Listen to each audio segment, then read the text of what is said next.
And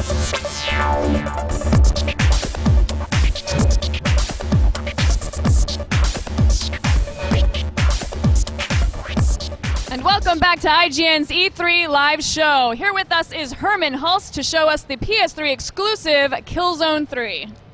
What's up, everybody? Thank you, Jess. Yes, I am Greg Miller alongside Herman from Guerrilla Games. Herman, Killzone 3, tell me all about it. Where are we right now in the story? So we're basically where we left off, right? We pick it right up. Your main nemesis, Vazari's dead.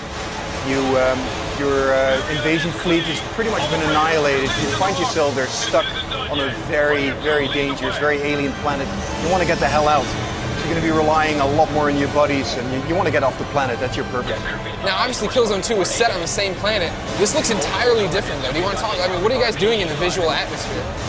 So, Killzone 3 is very much about exploring the homeworld of the Helghast. And in Killzone 2, a lot of that took place in the capital city in Paris, and we'll be exploring a lot more what these guys are doing, where they're from. So you've got these Arctic settings, but we're also taking you to alien jungles, we're taking you to the nuclear wastelands, even up to space in the end of the game. So you can get to see a lot of it. One thing you saw in this presentation right now, and then today at the Sony press conference, huge set pieces. You guys are doing 3D. You were flying around here. There's jetpacks. Why did you feel you had to take it to that next level? Because we can. No, that's so set pieces is. I think that's very much an innate part of Killzone. It's just. It's all about. It's about action. It's about explosions. It's about being right in there in the heat of the war, and that's what Killzone is, and it's always been that way. Now we can take it to a next level. It's bigger, particularly the intruder here. We like to open our levels, as you've probably noticed, on an intruder. And by popular demand, requests from fans, we now actually have gameplay on one of these vehicles, and we love building that. How easy was it to incorporate fan demands like that? I mean, it seems like there was a long wait between the original Killzone and Killzone 2. There was, yeah. And now there's this quick turnaround. I mean, did you guys feel rushed, or you just feel like, we're ready to go, let's hit it while we're still hot? I feel so rushed, very rushed. But it's 2 years, but we have a great team now, a team that's a lot more mature, available from January 2009, basically, when the game mastered. So a lot more experience in the team. We had a great foundation off of Killzone 2. And it's been working hard, but you're right. It's very much the most ambitious game we've ever made. It's a bigger game. It's got more variety. It's in 3D. It's going to be PlayStation Move enabled. So we're picking a couple of fights with our QA team. We're going to have to test all of that. Was that something you guys wanted to do as soon as you heard about the Move? As soon as you heard about 3D, you're like, we have to get on board with that? So specifically what we showed today, 3D, is I think it's such a great combination with what Killzone is about.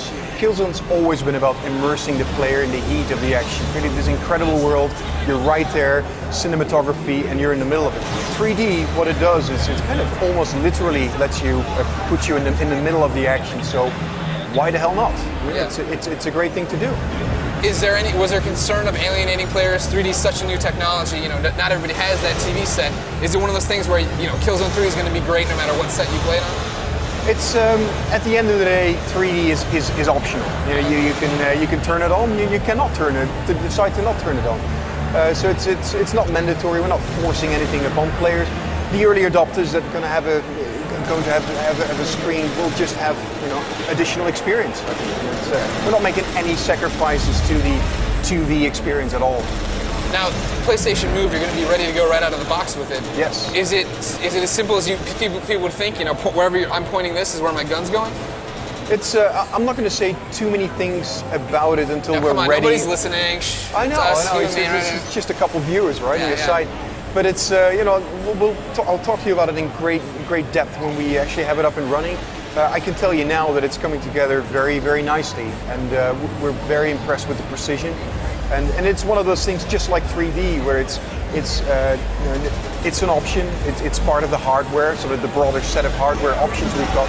We just love exploring that, getting the maximum out of what's available, and then I think it's going to be great.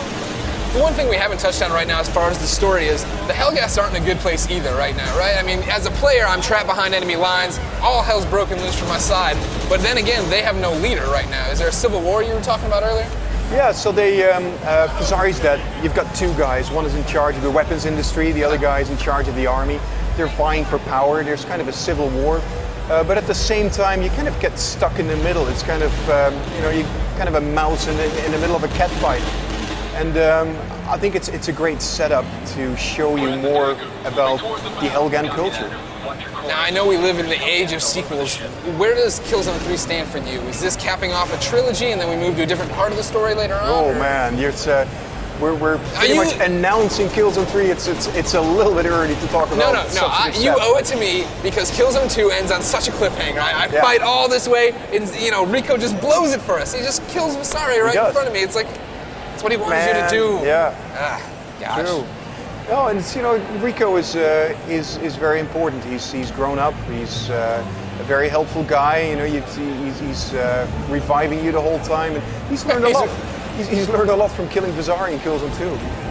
Now you talk about reviving. That's something players obviously know from Killzone 2 multiplayer. Yeah. But now it's in single player as well, right? And it's I've been playing through it a lot, obviously, the last couple of days, and it's actually very helpful. It comes in at very convenient moments, and you feel like, hey, there's no reason to be stuck there. It revives you, you get on. It allows for a great, smooth experience. One of the things we just noticed there too. Look at these brutal melee kills, right? Yeah. Why did you feel this is something you had to add to the third Killzone? We've not just looked at doing new things. We've also looked at the systems that already work very well in Killzone 2. And close combat is something that I think it fits in very well. What we talked about earlier is you're kind of stuck on this planet. You have to be kind of vicious and brutal because you're outnumbered, you're outgunned, so you have to be as mean as you can. And it's another cinematic element we can throw in. Awesome. And when's it come out? February 2011. Herman, thank you so much. Very welcome. Thanks a bunch, guys. Wow, folks, we've seen some awesome stuff so far, but stick around. The show isn't over yet. We're coming right back at you with more demos of the hottest games at E3. Stay tuned.